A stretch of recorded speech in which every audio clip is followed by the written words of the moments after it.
I'm reading Mark chapter 13 from the Living Bible. As Jesus was leaving the temple that day, one of his disciples said, "Teacher, what beautiful buildings these are. Look at the decorated stonework on the walls." Jesus replied, "Yes, look, for not one stone will be left upon another, except as ruins." And he sat on the slopes of the Mount of Olives across the valley from Jerusalem. Peter, James, John, and Andrew got alone with him and asked him, "Just when is all this going to happen to the temple? Will there be some warning ahead of time?" So Jesus launched into an extended reply. "Don't let anyone mislead you," he said, "for many will come declaring themselves to be your Messiah and will lead many astray. And wars will break out near and far, but this is not the signal of the end time. For nations and kingdoms will proclaim war against each other, and there will be earthquakes in many lands and famines. These herald only the early stages of the anguish ahead.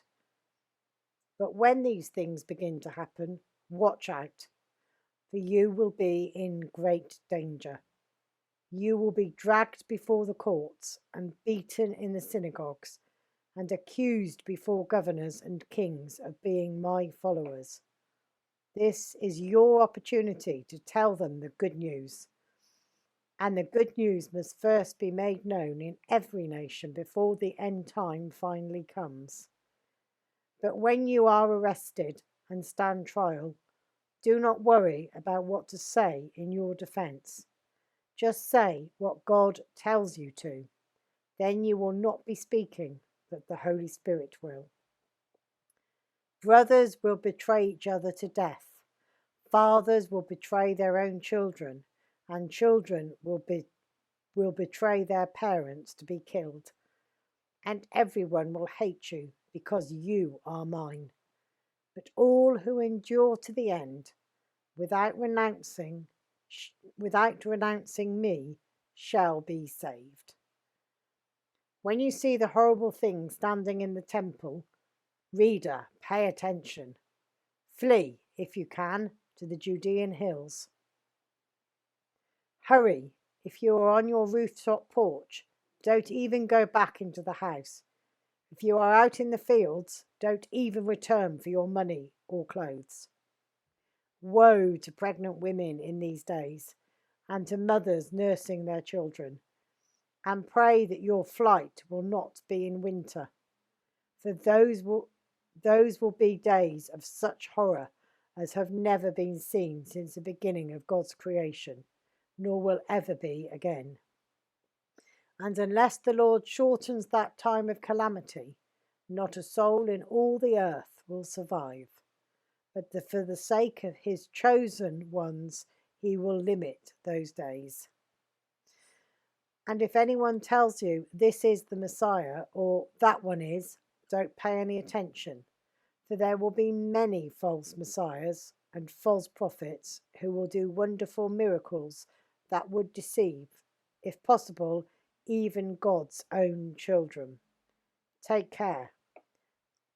I have warned you.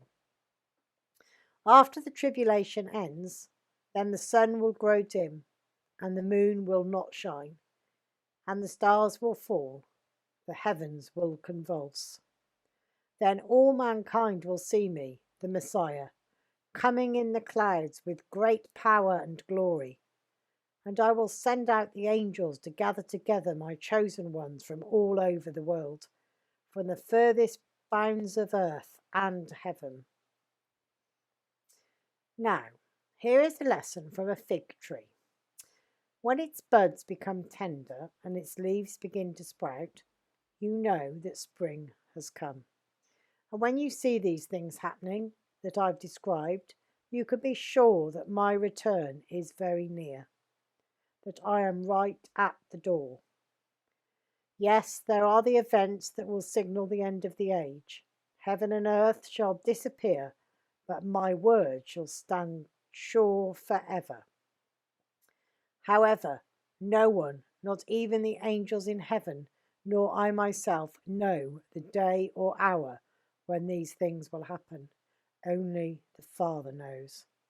And since you don't know when it will happen, stay alert. Be on the watch for my return. My coming can be compared with that of a man who went on a trip to another country. He laid out his employees' work for them to do while he was gone and told the gatekeeper to watch for his return. Keep a sharp lookout, for you do not know when I will come at evening, at midnight, early dawn, or late daybreak. Don't let me find you sleeping. Watch for my return. This is my message to you and to everyone else. Thanks be to God.